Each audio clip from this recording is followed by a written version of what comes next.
بسم اللہ الرحمن الرحیم۔ السلام علیکم ناظرین، آج ہم بات کریں گے وزیر اعظم عمران خان کے دورہ سعودی عرب کی۔ وزیر اعظم ان دنوں سعودی عرب کے دورے پر ہیں اور یہ ان کا 3 روزہ دورہ ہے جو آج اپنے اختتام کو پہنچ رہا ہے۔ یہ دورہ اس لحاظ سے بہت اہمیت کا حامل ہے کہ افغانستان میں ہم دیکھ رہے ہیں کہ امریکی افواج جو ہیں وہ واپس جا رہی ہیں۔ اس کے علاوہ مشرق وسطیٰ کی صورتحال میں بھی بڑی تیزی کے ساتھ تبدیلی آ رہی ہے، اور دنیا میں جو اسلامی ممالک ہیں اور بالخصوص امریکہ میں جو نئی حکومت آئی ہے اس کے قیام کے بعد اب اسلامی ممالک میں ہم دیکھ رہے ہیں کہ ایک نئی جو ہے وہ تعلقات کی روایت ڈالی جا رہی ہے۔ سعودی عرب اور ترکی کے جو کشیدہ تعلقات تھے یا ایران کے ساتھ جو اس کے کشیدہ تعلقات تھے، اب ان تعلقات میں بھی ہم دیکھ رہے ہیں کہ بہتری کے آثار نظر آ رہے ہیں۔ اس سلسلے میں وزیر اعظم عمران خان پہلے بھی جو سعودی عرب کے مختلف ممالک کے ساتھ تعلقات کے حوالے سے خاص طور پر ایران کے ساتھ ثالثی کی پیشکش کر چکے ہیں، تو وزیر اعظم کا یہ دورہ اس لحاظ سے بڑی اہمیت کا حامل ہے۔ اس جو دورہ ہے، اس دورے کے دوران مختلف معاملات پر بات ہوئی ہے۔ وزیر اعظم عمران خان کا سعودی ولی عہد شہزادہ محمد بن سلمان نے کنگ عبدالعزیز ایئرپورٹ پر خود آ کر استقبال کیا، اور یہ ایک بڑی جو ایک منفرد چیز ہم نے دیکھی کہ جس طریقے سے پرتپاک خیر مقدم کیا گیا وزیر اعظم کا۔ اس کے بعد وزیر اعظم کے ساتھ سعودی ولی عہد کی جو ون آن ون ملاقات ہوئی، وفود کی سطح پر ملاقات ہوئی، تو اس میں بھی دونوں ممالک کے جو تعلقات ہیں ان کو مزید فروغ دینے، مختلف شعبوں میں تعاون بڑھانے کے امور پر تبادلہ خیال کیا گیا۔ اس موقع پر افغانستان کی صورتحال بھی زیر بحث آئی، اور پاکستان کا جو اس میں ایک فیسیلیٹیٹر کا کردار ہے اس کردار کو بہت سراہا گیا سعودی قیادت کی طرف سے۔ وزیر اعظم عمران خان نے مسجد نبوی میں کل جو ہے وہ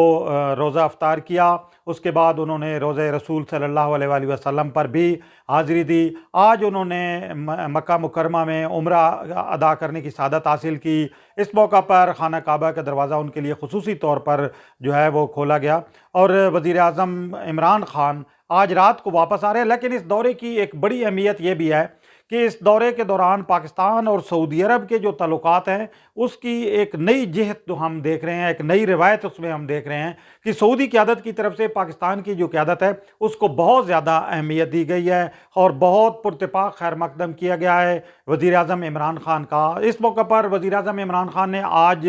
OIC کے جو سیکرٹری جنرل ہیں ان کے ساتھ بھی ملاقات کی، اور اس موقع پر انہوں نے خاص طور پر جو اسلاموفوبیا کا مسئلہ ہے دنیا بھر میں، جس کے حوالے سے وزیر اعظم عمران خان متعدد بار جو ہے یہ نقطہ پاکستان کی طرف سے اٹھا چکے ہیں۔ مسلم ممالک کے سربراہان کو بھی اس سلسلے میں انہوں نے خطوط تحریر کیے کہ اس مسئلے سے نمٹنے اور اس کی روک تھام کے لیے ہمیں مشترکہ طور پر کوئی اقدامات کرنے چاہیے۔ آج OIC کے سیکرٹری جنرل کے ساتھ ملاقات میں بھی وزیر اعظم نے اسی بات پر زور دیا کہ OIC کی طرف سے بھی اس پر ایک ٹھوس رد عمل جو ہے وہ آنا چاہیے، اور کسی بھی شخصیت یا کسی بھی مذہب کو جو ہے وہ اس طرح نشانہ نہیں بنایا جانا چاہیے۔ بین الاقوامی برادری کا جو کردار ہے وزیر اعظم نے وہ بھی اس کو یاد دلایا کہ وہ بھی اس سلسلے میں اپنا بھرپور جو ہے وہ کردار ادا کرے۔ وزیر اعظم نے جو مسجد اقصیٰ میں فلسطینیوں پر جو ظلم ڈھایا گیا ہے یا دیگر فلسطینی علاقوں میں جو اسرائیل کی ظلم و بربریت جو جاری ہے اس پر بھی آواز اٹھائی ہے، اور ایک مرتبہ پھر انہوں نے اس کی مذمت بھی کی ہے، اور OIC کے سیکرٹری جنرل سے بھی کہا ہے کہ OIC کی سطح پر بھی اس معاملے کو اٹھایا جائے اور اس سلسلے میں عملی اقدامات کیے جائے تاکہ فلسطینیوں کو جو ان کے مظالم و اسرائیل کے مظالم ہیں ان سے نجات دلائی جا سکے۔ اس موقع پر OIC کے سیکرٹری جنرل نے جو مسئلہ کشمیر پر پاکستان کا جو موقف ہے اس کی حمایت کے حوالے سے بھی OIC کا جو مختلف مواقع پر مختلف فورم پر جو رد عمل دیکھنے میں آیا یا جو رد عمل ظاہر کیا گیا اس کے بارے میں وزیر اعظم کو آگاہ کیا۔ تو وزیر اعظم کا یہ دورہ بہت اہمیت کا حامل ہے۔ وزیر اعظم نے آج جو پاکستانی برادری ہے وہاں پہ جو سعودی عرب میں مقیم ہے وہاں پر اس سے بھی جو خطاب کیا، اور اس موقع پر روشن ڈیجیٹل اکاؤنٹ جو قائم کیا گیا ہے اور جس میں بھرپور طریقے سے پاکستانیوں کی طرف سے رقوم جمع کرائی جا رہی ہیں، وزیر اعظم نے اس کو سراہا، اور بیرون ملک مقیم پاکستانیوں کی ملکی ترقی میں جو کردار ہے وزیر اعظم نے اس کو بھرپور انداز میں سراہا۔ تو وزیر اعظم کا یہ 3 روزہ دورہ جو ہے وہ آج اختتام پذیر ہو رہا ہے۔ وزیر اعظم جو ہے وہ وطن واپس آئیں گے، لیکن یقینی طور پر یہ ایک بڑی خوشائند بات ہے کہ اس سے دورے سے پاکستان اور سعودی عرب کے جو تعلقات ہیں ان میں ایک نئی روایت اور نئی چیز ہم دیکھنے میں ہمیں آ رہی ہے، اور امید کرتے ہیں کہ یہ جو تعلقات ہیں پاکستان اور سعودی عرب کے، تاریخی، برادرانہ اور اسلامی جو عقیدے مشترکہ مذہب اور عقیدے کی بنیاد پر یہ جو تعلقات ہیں، یہ انشاءاللہ وقت کے ساتھ ساتھ مزید فروغ پائیں گے۔ ناظرین، جیسا کہ ہم پہلے بات کر رہے تھے کہ سعودی ولی عہد نے جدہ کے کنگ عبدالعزیز ایئرپورٹ پر وزیر اعظم کا پراتفاق خیر مقدم کیا۔ وزیر اعظم جیسے ہی